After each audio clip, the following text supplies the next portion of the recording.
I've been very interested in this petition since when I first heard about it. I come from a family really who are pacifists. My father and my aunt used to work for the UN, and when I heard about the project on the media, I was immediately interested. It's quite moving as well to see some names and with an X after them, showing that the lady, the woman who was signing it, obviously couldn't write. And I did hear Catherine Stevens saying that she'd found a petition and one lady, rather than put the address in, had put in three sons, one dead, one home, and one in a lunatic asylum. And that really brought it home as well, what these women did. And a lot of petitions from the valleys, they had tough lives. The husbands were colliers. It was a tough life, and they've signed this petition in the hope of a better world for their children. They'd lost husbands, brothers, sons. In World War One, it was after World War One that this petition was, and they'd lost family members, and they were. It was, it was something that they could do in a time when a woman's voice was not heard as much as today. One thing that they could do to try and campaign for world peace. So my name's Blevin Smith. I'm from South Wales, so sort of Swansea, Neath area, and I've been a transcriber for the peace petition since January last year. So I've really enjoyed it, and it's been a really rewarding process. Recently, I was transcribing the peace petitions for Glencorrwg, which is sort of in kind of near Petalbert area, and I found an Irish doctor. So I thought that was really interesting, and she did her like dissertation or something like that. I found in the newspaper on to do with like medical, like something to do with like health of children in like mining communities.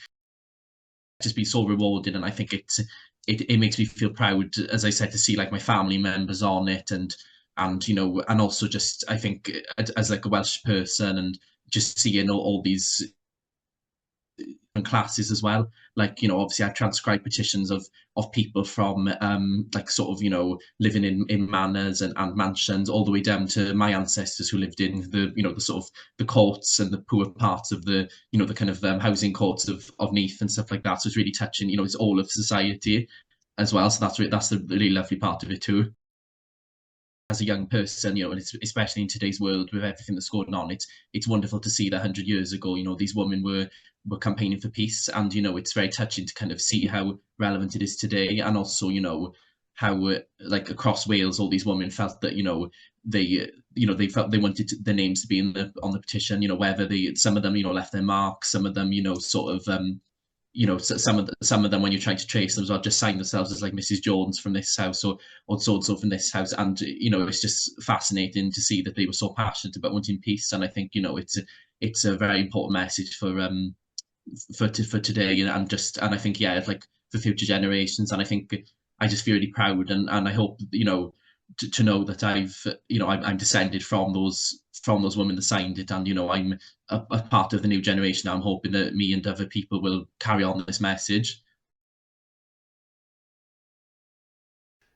Hello, I'm Colin, and I've been working on the Welsh Women's Peace Petition from 1923, and it's been quite an interesting thing to do in that it's unique in terms of when it took place. There wasn't another one before it, and there hasn't been another one since, really, across the whole of Wales. It's quite difficult as well, because you're dealing with both names in terms of personal names and addresses, which are sometimes difficult to read, sometimes written in pencil and are very faint, so take a bit of working out. Interesting thing that came up in one of the sets of signatures is that in an area of Cardiff there were no proper addresses. That basically people said that they lived in, Road 6 and House 3 on the left-hand side.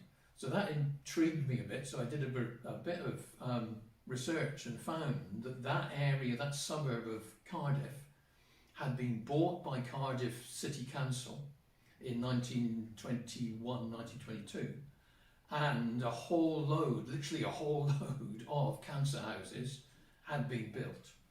So the petition in 1923 captures a particular time in the history of Cardiff, which is unique. It wouldn't have been caught in the 1921 census, and there was no census to do that later on in 1931.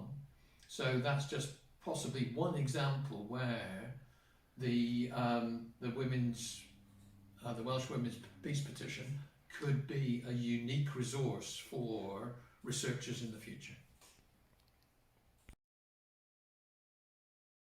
I was looking for something to do, and I was surfing the internet on Facebook, and I found out about the peace petition.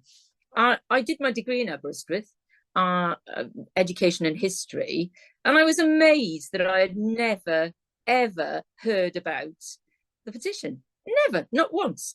And I asked a few of my elderly relatives if they'd ever. I mean, I've got an aunt who's 93, and she'd never heard about it either. So I was fascinated that there could be something as big as this that I'd never ever heard about.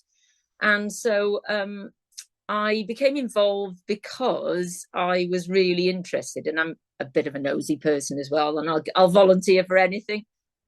So I thought, right, I'll see what this is about, and that's how I came about coming to do this.